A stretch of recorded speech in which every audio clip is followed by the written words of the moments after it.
जैसे हमारे पास normal Zeeman effect में ये बताते हैं कि जो मैग्नेटिक क्वांटम नंबर हम लोग ने डिस्कस किया है, इस मैग्नेटिक क्वांटम नंबर की वजह से ही स्प्लिट होती है। तो एनर्जी लेवल जो हमारे पास है, वो एनर्जी लेवल की जो स्प्लिटिंग है उसको समझाने के लिए हम मैग्नेटिक क्वांटम नंबर को यूज करते हैं। और इसी, चूंकि मैग्नेटिक फील्ड में इसी क्वांटम नंबर से स्प्लिटिंग को समझा सकते हैं, इस वजह से भी इस क्वांटम नंबर को मैग्नेटिक क्वांटम नंबर कहते हैं।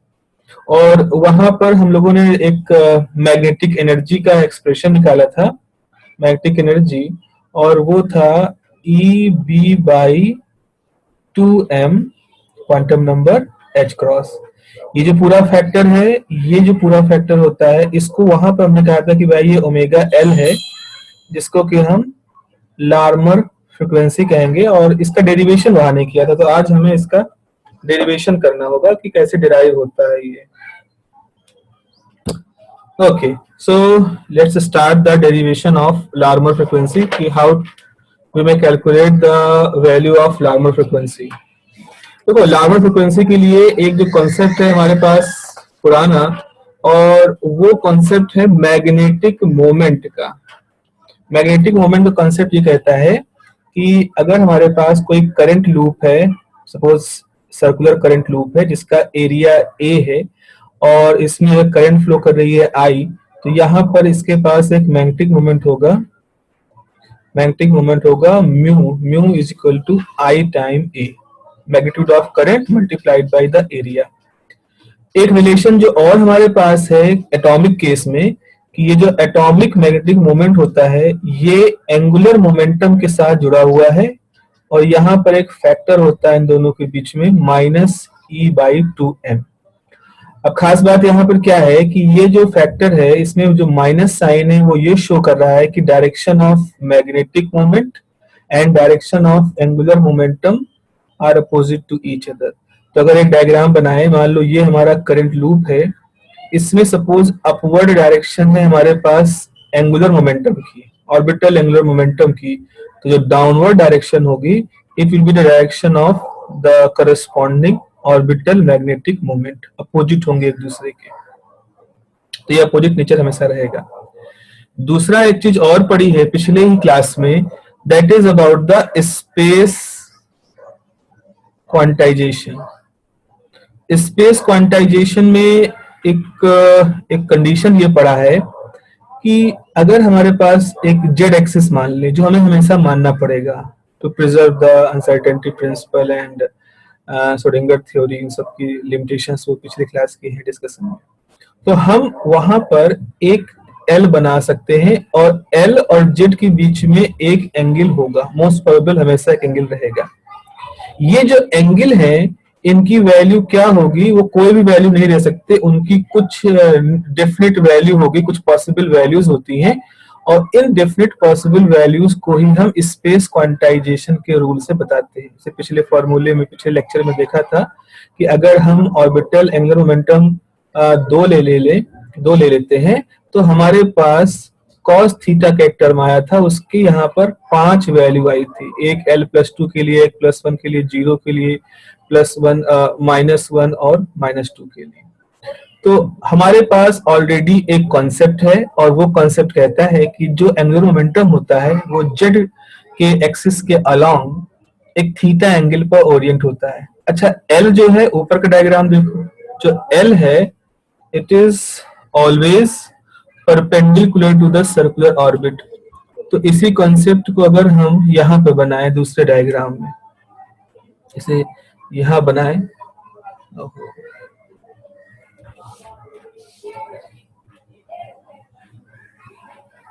अगर हम इसी को यहाँ बनाए तो ये हमारा ऑर्बिट बनेगा, और ऑर्बिट के परपेंडिकुलर ये हमारा एल रहेगा। तो अब इसके अपोजिट, इसी के अपोजिट अगर हम पीछे बढ़ जाएं, तो this will be the direction of mu, this will be the direction of mu. Okay, तो अल्टीमेटली आवाज सुनिए। Hello, yes sir. Yes sir. हाँ, एकदम सन्नाटा हो जाता है, पता नहीं चलता कि कनेक्टेड है कि डिस्कनेक्ट हो गए। अब देखो यहाँ पर ये हो गया एल, एंड उसके अपोजिट हमारे पास है मैग्नेटिक मोमेंट म्यू। अब यहाँ पर क्या हुआ कि L ये थीटा है, अगर हम L का कंपोनेंट लेंगे जेड, इसको जेड एक्सिस मानना है, तो L का कंपोनेंट लेंगे जेड के अलोंग, तो ये जो डिस्टेंस आएगी इसे नाम दिया जाएगा LZ। और LZ के लिए हमारे पास एक रूल है कि ML क्रॉस। अब बात आती है कि जो दूसरे कंपोनेंट है LX LY के लिए, तो उसके बारे में ये है कि वो भी रहते हैं, लेकिन क्योंकि ये जो L है ये Z के अबाउट प्रेसेस करेगा, तो हमारे पास हर डायरेक्शन में LX रहेंगे और हर डायरेक्शन में LY मिल जाएंगे। इसीलिए ये जो प्लेन बनेगा, इस प्लेन में सारे LX LY एक दूसरे को कैंसिल कर देंगे। तो अगर हम इस प्लेन में देखेंगे तो हमारे पास सारे LX LY का एवरेज जो है वो 0 आ जाएगा, सिर्फ LZ रहेगा। तो यहाँ पर प्रेसेशन होगा। अब आप देखो यहाँ पर अगर L प्रेसेस कर रहा है और उसके ठीक अपोजिट में म्यू है, तो म्यू भी एक तरह से आप मान सकते हो प्रेसेस करेगा। तो अगर हमारे पास जेड एक्सिस है, उसके अबाउट L है, L प्रेसेशन कर रहा है, तो उसी के साथ साथ म्यू जो मैग्नेटिक मोमेंट है वो भी प्रेसेस करेगा। इन दोनों को हम डिस्कनेक्ट नहीं कर सकते, और इनके आपस में जुड़ने वाला जो रिलेशन है वो ये है, this is the relation E/m time under vector L। अब यहां से हमें एक रिलेशन निकालना है लार्मर प्रेसेशन का। जो प्रेसेशन हो रहा है इसको लार्मर प्रेसेशन कहेंगे। खास तौर पे तब लार्मर का नाम आता है जब हम जेड एक्सिस के अलोंग मैग्नेटिक फील्ड लगा देते हैं। अब हम जाते हैं अपने एक फॉर्मूले पर। फॉर्मूला हमारे पास ये है कि सपोज किसी सिस्टम के पास जो मैग्नेटिक मोमेंट है वो म्यू है, सपोज मैग्नेटिक मोमेंट है म्यू, और जो मैग्नेटिक फील्ड लगी है वो है बी। तो जब ये दोनों प्रेजेंस रहेंगे तो वहां पर एक टॉर्क काम करेगा टाउ। तो tau is mu cross B. ये वैसा ही है जैसा कि हम मैग्नेटिक इलेक्ट्रिक फील्ड में अगर इलेक्ट्रिक डाइपोल मोमेंट मालूम है, इलेक्ट्रिक फील्ड मालूम है, तो हम टॉर्क निकाल सकते हैं। वैसा ही एक रिलेशन है यहाँ पर। तो tau is mu cross B. अब जरा टाउ के बारे में देखें। टाउ बराबर क्या होता है?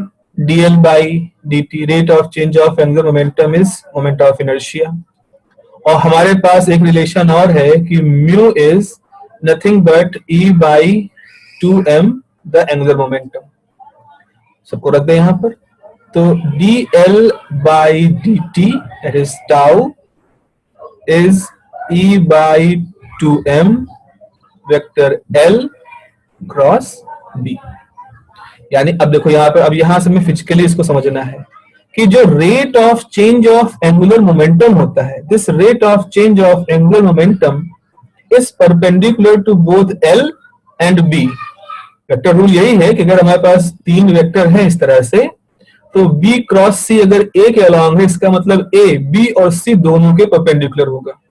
तो उसी लॉजिक से हम कह रहे हैं rate of change of angular momentum is perpendicular to L and B। अब इसको बनाए कैसे, इसका एक डायग्राम बनाना शुरू करते हैं। डायग्राम बना ले तो हमारे पास एक सहूलियत आ जाएगी वहां पर मैथमेटिक्स करने की। तो ये हमारे पास एक पाथ है, मूवमेंट हो रहा है। यहां से अगर मान लीजिए कि किसी समय ये है एक वैल्यू, और ये इसको हमने कनेक्ट कर दिया, एक ही पॉइंट है। उसके बाद फिर यहां से एक छोटा सा चेंज हुआ, ये पॉइंट मान लो A है और ये पॉइंट C मान लें। तो यहां से हमने एक ड्रॉ कर दिया। ये हमारा है L, वेक्टर L का मैग्नीट्यूड अगर ले लोगे तो ये L हो जाएगा, और ये सर्कुलर पाथ पे घूम रहा है और इसके अपोजिट में म्यू है, वो भी उसी हिसाब से सर्कुलर पाथ पे मूव कर रहा है। तो अगर हम यहां से, और ये है एंगल थीटा, और ये जो एंगल है इसको मान लें डी फाई कोई दूसरा एंगल है, थीटा तो हमारा स्पेस क्वांटाइजेशन से जुड़ा हुआ रूल है। तो अब यहाँ पर सवाल है कि ये वैल्यू कितनी होगी। तो इसको निकालने के लिए ये है 90 डिग्री, तो यहाँ पे क्या हो जाएगा, साइन थीटा का लगाओगे तो साइन थीटा बराबर, इसको O मान लेते, साइन थीटा बराबर हो जाएगा OA लंब बटे कर्ण, ये वैल्यू। तो इसको मान ले कोई पॉइंट P, तो साइन थीटा बराबर हो जाएगा OA अपॉन AP। तो इस डायग्राम से हमारे पास क्या निकल आया, OA की जो वैल्यू है, OA यानी जो इस सर्कुलर पाथ का रेडियस है वो हो जाएगा L साइन थीटा। तो हम इसको यही लिख देते हैं कि ये जो वैल्यू है ये हो गई L साइन थीटा। ठीक है, तो अब हम, और ये जो वैल्यू A से C है, अब मान लो A से C जाने में एंगुलर मोमेंटम में dl का चेंज हुआ है, तो इधर के लिए मान लें कि A से C तक गया, तो एंगुलर मोमेंटम से यहां था, उसके बाद अब यहां पे आएगा, वो एरो यहां नहीं बन पाएगा, लेकिन आप समझ लो कि जो डिस्प्लेसमेंट हुआ है उसको हम dl मानिए। तो हमारे पास अब एक ट्राइंगल है, अब एक ट्राइंगल देखो AOC, इसमें एंगल, सॉरी एंगल होगा d phi, angle is equal to arc, arc माना है dl, आर्क अपॉन रेडियस यानी L साइन थीटा। तो यहां से वैल्यू आ जाएगी dl की वैल्यू आ जाएगी L sine theta d phi. ठीक है, तो ये एक, अब इसको मान ले एक इक्वेशन है, और इससे पहले जो हम लोगों ने इक्वेशन बनाई थी कि dl by dt is minus e by 2m L cross b। अब इसको हम थोड़ा मैग्नीट्यूड वाइज ले लें, तो मैग्नीट्यूड वाइज लेने का मतलब है कि आप अगर मैग्नीट्यूड लेना चाहोगे तो इधर लिख दो सीधे dl बाई dt, आप समझ लो इसका मॉड ले लिया आपने, लेकिन यहां पर आप क्या करो, माइनस e बाई 2m, इसको लिख दो एल बी साइन थीटा, और चूंकि हम वेक्टर नहीं ले रहे हैं तो यूनिट वेक्टर जो भी डायरेक्शन है ना लगाएं, ये सिर्फ इतना लिख दें एल बी साइन थीटा।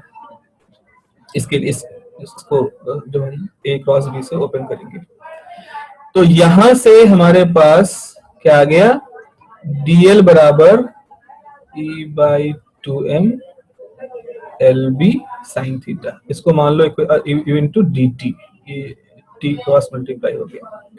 अब क्या करो, इक्वेशन नंबर 1 और 2 को इक्वेट कर देते हैं, तो ये हो जाएगा, इवन यहाँ पर क्या है ना, आप माइनस को भी छोड़ सकते हैं। ये जो माइनस था इसका क्या पर्पस था, इस माइनस का पर्पस ये था कि ये दिखाता है कि जब हम फॉर्मूला यूज करते हैं, ये देखो ये फॉर्मूला, जब ये फॉर्मूला यूज करते हैं तो यहाँ दिखाने के लिए म्यू और एल की डायरेक्शन अपोजिट है, इसीलिए ये हम माइनस साइन लगाते हैं। लेकिन अब जब हम सब कुछ मैग्नीट्यूड वाइज ले रहे हैं तो आप यहाँ पर माइनस हटा सकते हो, चाहे इस लॉजिक को समझ लो, चाहे आप ऐसे कहोगे भाई जब मॉड लेंगे, तो जब मॉड लोगे तो आप इस तरफ भी मॉड की वजह से माइनस हटा सकते हो, तो ओवरऑल आपके पास माइनस नहीं रहेगा। तो हमारे पास फॉर्मूला हो जाएगा L sine theta d phi, ये वाला फॉर्मूला dl, और यहां से हो जाएगा e by 2m L B sine theta dt। तो यहां से साइन कैंसिल हो गया, l कैंसिल हो गया, तो बचा क्या, d phi by d t is E B by 2m। Okay, अब ये क्या है, rate of change of angle. ठीक है, ये एंगल देख लो किस प्लेन में है, ये वाला जो प्लेन है, ये एक प्लेन होगा, इस प्लेन का एक एंगल है, तो rate of change of angle is angular velocity या एंगुलर फ्रीक्वेंसी, तो इसी को हम नाम देते हैं लार्मर फ्रीक्वेंसी। तो जो ओमेगा एल है, L is subset for Larmor, उसे कहते हैं लार्मर फ्रीक्वेंसी।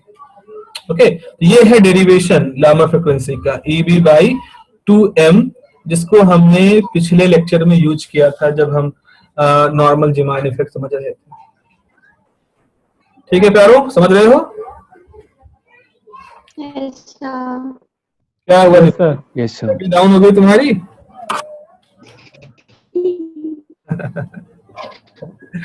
अच्छा चलो ठीक है, अब बताओ कुछ पूछना है यहाँ तक?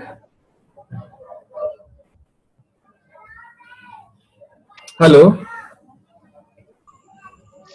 No sir, no sir, yes sir. No sir, yes sir, no sir. हाँ हाँ, आपसे कम अमितेश को पूछना है सर, अमितेश को।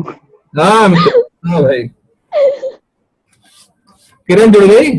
अरे नहीं सर, मैं आप हेलो हेलो कह रहे थे इसलिए मैंने कहा यस। अच्छा ठीक है, कोई बोल नहीं रहा था तो फिर आई रिप्लाइड। हाँ हाँ, अरे देखो भाई, कम से कम कुछ हाँ हूँ खूर रखा है, कुछ होता रहे ना, तो पता नहीं चले डिस्कनेक्ट हो गया कि कनेक्टेड है। ठीक है सर। सर एक्चुअली सब म्यूट कर देते हैं ना, तो फिर आवाज आती नहीं है। नहीं ठीक है, अगर ज्यादा डिस्टरबेंस ना हो तो कोई इतना इशू नहीं है। चलो सर भाई। मेरा अनम्यूट है sir. Okay, so let us start the next topic, that is the Stern-Gerlach experiment. Stern-Gerlach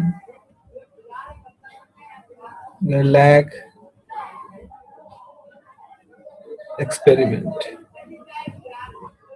अच्छा, आप सब लोग म्यूट हटा दो, अनम्यूट कर लो, हम कोई वीडियो दिखाने जा रहे हैं, और इस वीडियो में जहां जो ना समझ में आए आप पूछिएगा, then we will discuss the mathematical theory. Okay. Get on कर दो, गेट ऑन कर दो। हाँ देखो भाई, हमारे Yes, पास sir. ये है। Okay sir. So this is a video from Wikipedia. इस वीडियो में हमारे पास दो कंडीशंस, एक तो क्लासिकल क्लासिकल मैग्नेट मतलब क्लासिकल कंडीशन आप समझ लो, एक है क्वांटम कंडीशन। अब यहाँ पर ये एक मैग्नेट रखा हुआ है, नॉर्थ और साउथ पोल वाला, और थोड़ा सा आप इसका आकार देख रहे हो, अलग सा है, कर्व्ड है, ग्रुप बना है इसमें, वो क्यों है वो समझेंगे आगे। ये एक मैग्नेट है, इसमें नॉर्थ साउथ पोल है, और जो इस तरह के मैग्नेट होते हैं उसके एक्सिस के अलावा भी उसका मैग्नेटिक मोमेंट होता है, अलग से कहीं नहीं होता। तो हम जिस तरह से ये एटम अरेंज होगा हम समझेंगे वही उसका मैग्नेटिक मोमेंट है। नाउ सी, देखो, जब इस तरह से अगर हम इस तरह के मैग्नेट को इस मैग्नेटिक फील्ड से गुजारें तो क्या होगा वो इस वीडियो में दिखाएंगे, देखिएगा।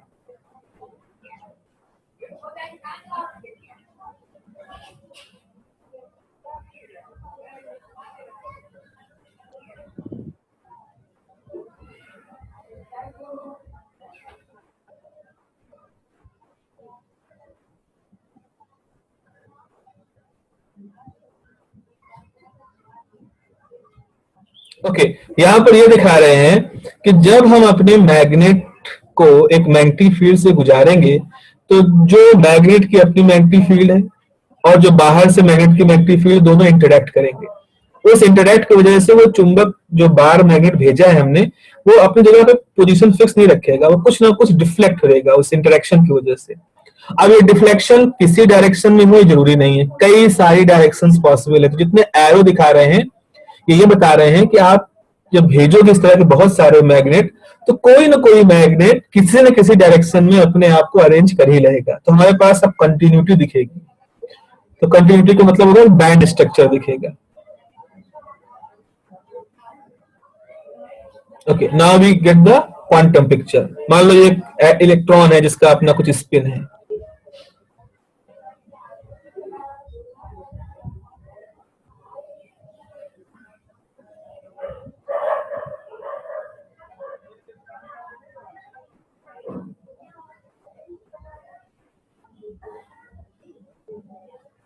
अब यहाँ पे क्या है, इलेक्ट्रॉन एक क्वांटम पार्टिकल है, तो जब वो मैग्नेटिक फील्ड से गुजरेगा तो वो एक खास तरह के ऑर्डरिंग रखेगा अपने पास। क्या होगा, एक तरह के स्पिन, अभी जो हाफ व्हाइट और ब्लू है इसको आप मान लो स्पिन, आप स्पिन डाउन जैसा मान लो ब्लू को हम एरो मानते हैं, तो एरो नीचे की तरफ है तो स्पिन डाउन है या अप है, इस तरह से। तो जब इलेक्ट्रॉन गुजरेगा वो अपने आप को उस मैग्नेटिक फील्ड में जब भेजेगा तो वो अपने आप को रीअरेंज कर लेगा, या तो अप में या डाउन में। तो जो पिछली पिक्चर थी वो क्लासिकल पिक्चर थी, और ये पिक्चर जो है वो क्वांटम पिक्चर है। This is the case, up and down.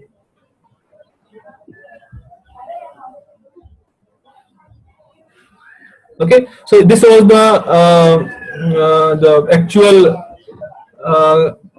Stern-Gerlach experiment.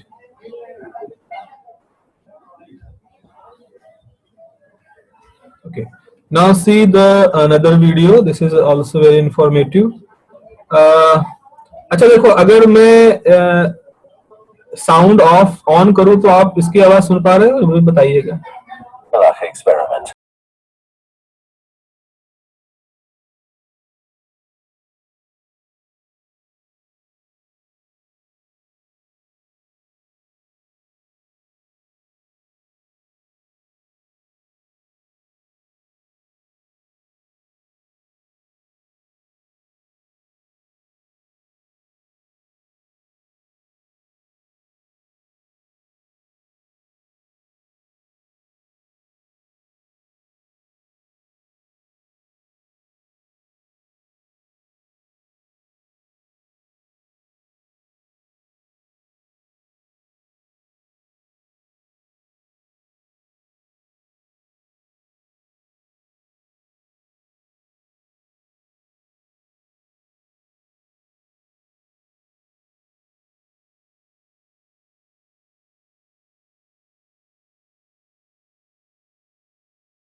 Okay, सो ये था स्टर्न गार्ले एक्सपेरिमेंट का जो एक्सपेरिमेंटल प्रोसेस था।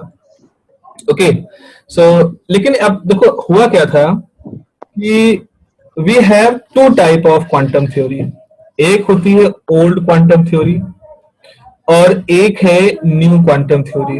बेसिकली न्यू क्वांटम थ्योरी वो है जो वेव मैकेनिकल ट्रीटमेंट पे आधारित है, यानी कि श्रोडिंगर का जो ट्रीटमेंट है उस पे जो बेस्ड क्वांटम मैकेनिक्स है, that is the modern quantum mechanics और वेव आप कह सकते हैं। ओल्ड क्वांटम मैकेनिक्स में आपके पास वो बोहर का मॉडल आता है और फिर बोहर मॉडल के साथ साथ सोमरफील्ड मॉडल, वो सब है ओल्ड क्वांटम मैकेनिक्स में।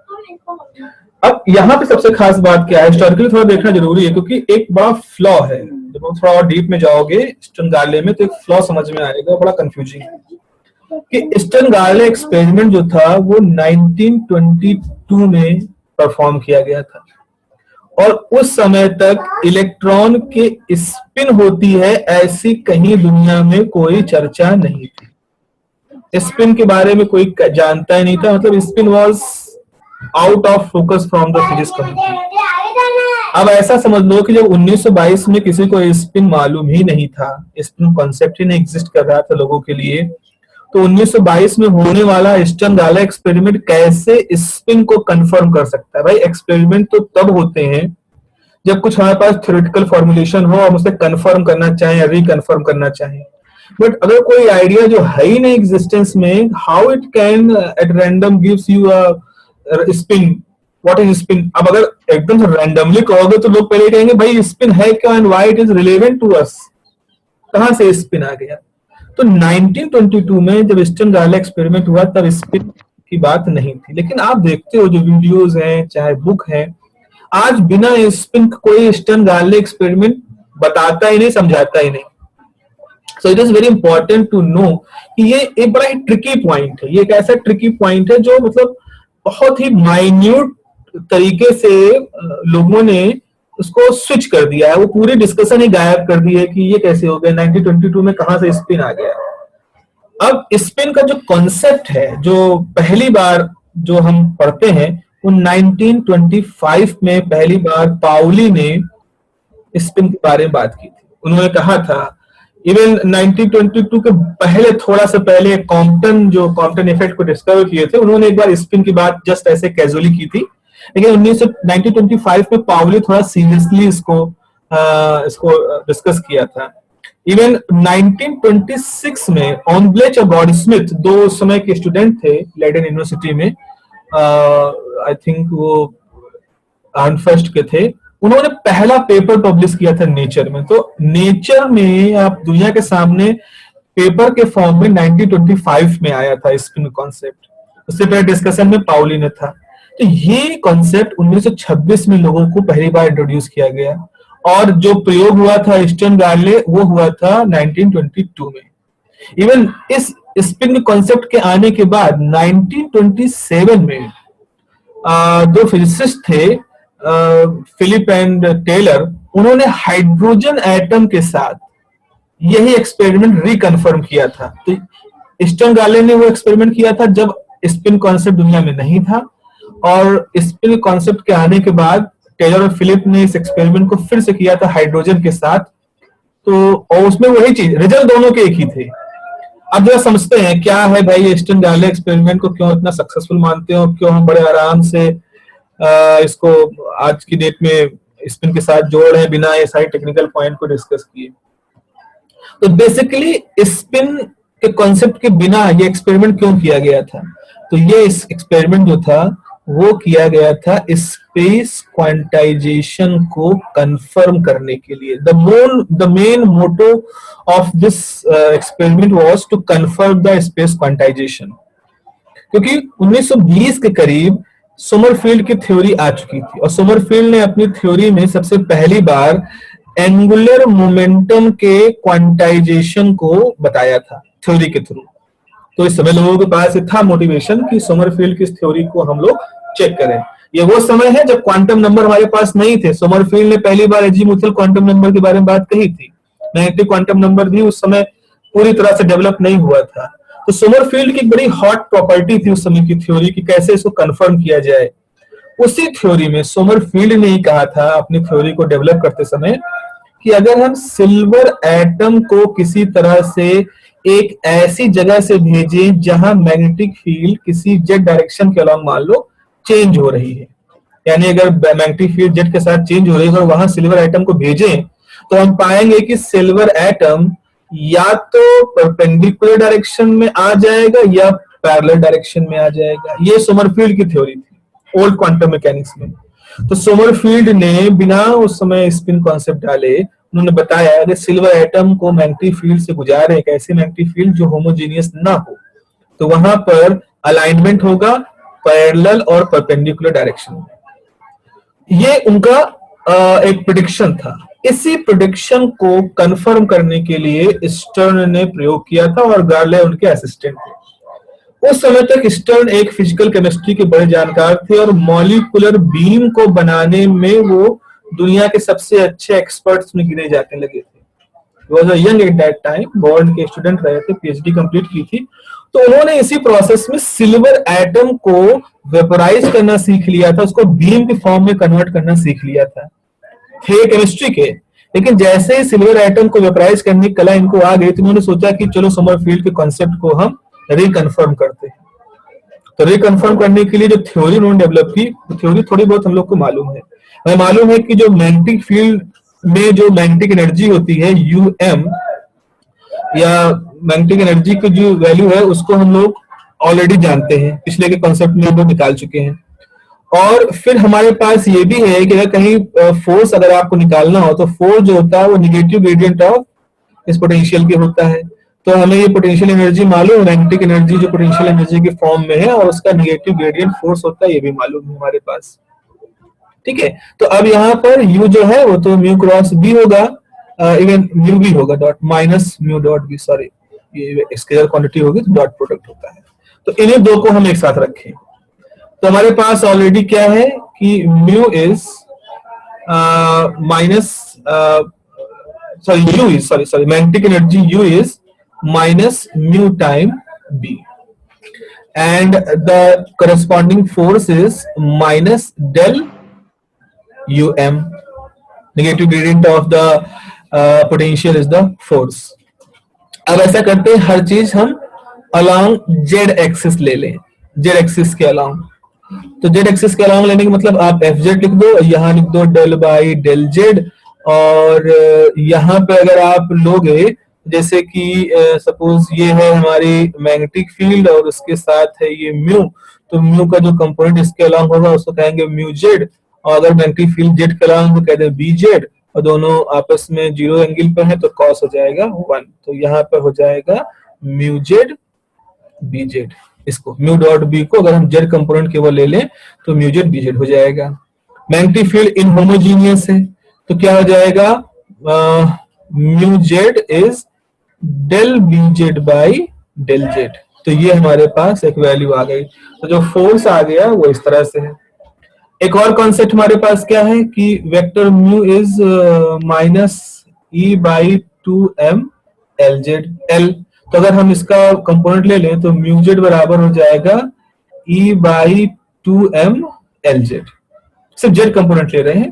तो अब देखो यहाँ पर क्या होगा, जो फोर्स काम करेगा, the force is what, the force is minus time. Even अगर हम देखो इसका अगर हम इसका ऐसे करें, अगर देखें तो ये जेड कंपोनेंट होगा, तो जब एल का जेड कंपोनेंट लोगे तो ये एल जेड होगा, और जब म्यू का जेड कंपोनेंट लोगे तो ये म्यू जेड होगा। तो होंगे दोनों एक दूसरे के अपोजिट ही, तो हम माइनस साइन यहाँ पर रख सकते हैं क्योंकि कंपोनेंट भी दूसरे के अपोजिट होंगे। तो ओवरऑल इसकी वजह से हमारे पास minus time minus E by 2m L Z del B Z by del Z आ जाएगा। तो जो फोर्स होगा that will be E by 2m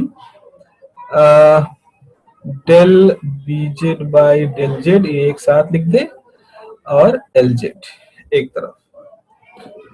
अब क्या करें, इसकी क्वांटम कंडीशन लगा दें। तो F Z is equal to this whole term ml time h cross.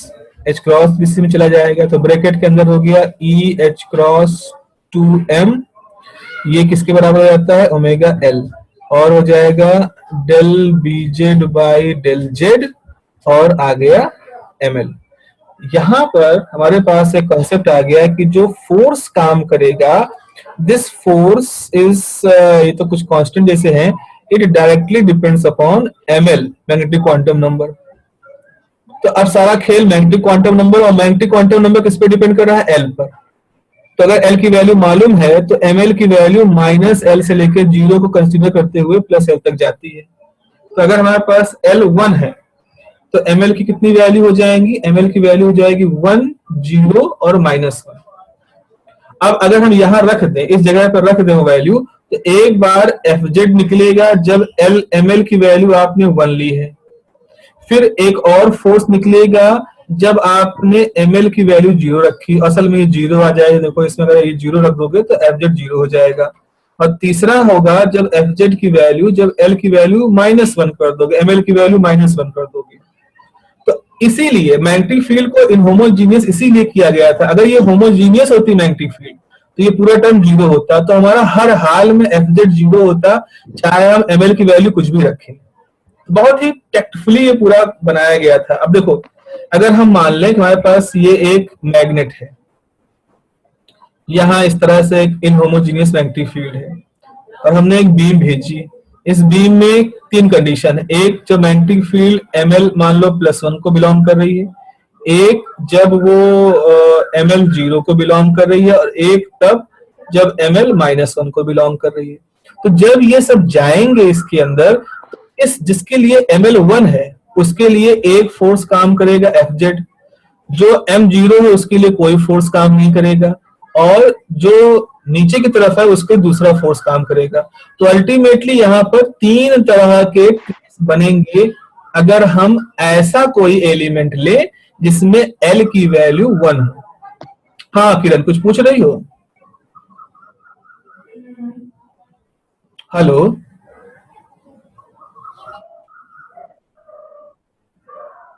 Hello Kiran, I think Kiran से हमारा संपर्क टूट चुका है।